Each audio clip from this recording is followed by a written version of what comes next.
Sir ఇంత ఎండలో ఎవరి కోసం వచ్చారు సార్ మీరు?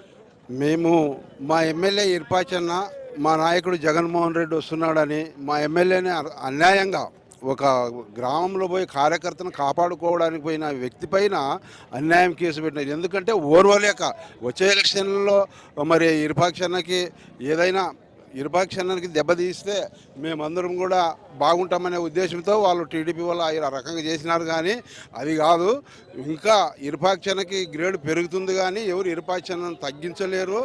వాళ్ళు దురుద్దేశంతో ఇప్పుడు వాళ్ళకి ఎప్పుడైతే ఈ టీడీపీ గాలిలోన మరి ఇరుపక్షానికి గెలిచినందుకే ఆయన అణిచివేయాలనే ఉద్దేశంతోన ఈరోజు జైల్లో పెట్టినారు.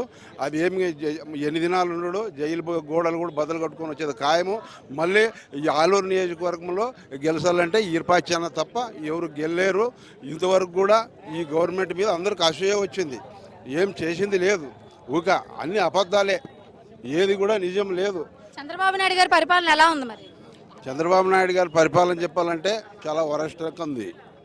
ఏమీ లేదు, చెప్పింది ఒకటి చేయలే. 50 ఏళ్ళకి పింఛన్ అన్నాడు, విద్యార్థులకి మరి నిరుద్యోగ భృతి అన్నాడు, ఇవన్నీ కూడా ఏం చేయలే. జగన్మోహన్ రెడ్డిని చూసుకొని చంద్రబాబు నాయుడు నేర్చుకున్నాడు. ఆయన ఏమన్నాడు ఆ రోజు, మా జగన్మోహన్ రెడ్డి అమ్మఒడి ప్రారంభిస్తే ఆయన ఏమన్నాడు, అమ్మఒడి నాన్న బుడ్డి అన్నాడు. ఈరోజు ఎంతమంది ఉంటే అంతమందికి ఇస్తే అన్ని బుడ్డీలు ఇస్తాడు ఆయన. ఇప్పుడు ఎంతమందికి వస్తే అంతమందికి పింఛన్ వేస్తానన్నాడు కదా అమ్మఒడి. మీరు అలా అంటున్నారు. చంద్రబాబు నాయుడు గారు వచ్చి జగన్మోహన్ రెడ్డి గారి పరిపాలన, అరాచక పరిపాలన, రాష్ట్రాన్ని సర్వనాశనం చేశారని అంటున్నారు కదా. అదంత అబద్ధం, అదంత అబద్ధము.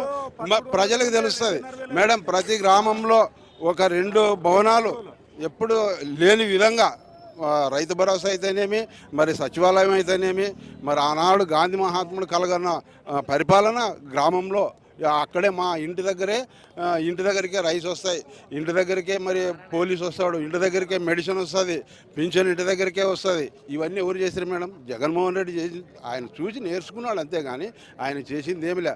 అది చేసేది ఉంటే 2014లో చేయాల్సి ఉండే, సీఎంఏ కదా, అంతకుముందు కూడా చేయాల్సి ఉండే అమ్మఒడి లేకుంటే తల్లికి వందనం అని. ఈరోజు వచ్చి జగన్మోహన్ రెడ్డి చంద్రబాబు నాయుడిని చూసి ఆయన నేర్చుకున్నాడు అంతేగాని ఇది ఎవరి వల్ల, అది ఒక జగన్ వల్లే సాధ్యమో ఏమన్నారు. ప్రజా సమస్యలు ఏవైనా ఉంటే దమ్ముంటే అసెంబ్లీకి వచ్చి మాట్లాడండి అని చెప్పి అంటున్నారు కదా సార్. అసెంబ్లీలో ఏడ మాట్లాడిస్తారు మేడం? మైక్ ఇస్తారా? అసెంబ్లీ ఆటికి పోయేది కన్నా ప్రజల్లో ఉండడం మేలని జగన్మోహన్ రెడ్డి నిర్ణయించుకున్నాడు అంతే. అసెంబ్లీలో పోయినా ఆయనకు మైక్ ఇరు, ఆయన మాట్లాడేది ఆడ మాట్లాడే కంటే ఇక్కడ ఉండేది మేలని జగన్మోహన్ రెడ్డి నిర్ణయించుకున్నాడు అంతే. జగన్మోహన్ రెడ్డి గారిని అదే వైసీపీ కార్యకర్తల్ని goonda batch, rowdy batch, blade batch అని చెప్పి అంటున్నారు కదా, దాని గురించి ఏమంటారు సార్? అదంతా అబద్ధము. గుండా బ్యాచ్ కాదు, ప్రజల వద్దకు పాలన పంపించి ఇంటి దగ్గరికే పింఛన్ ఇచ్చి ఇంటి దగ్గరికే రైస్ ఇచ్చి అలాంటి కార్యకర్తలు వైసీపీలో ఉన్నారు. ఎప్పుడు కూడా అలాంటిదంతా అబద్ధము. అది వాళ్ళ పరిపాలనలో ఉంది కానీ ఈ పరిపాలనలో లేదు.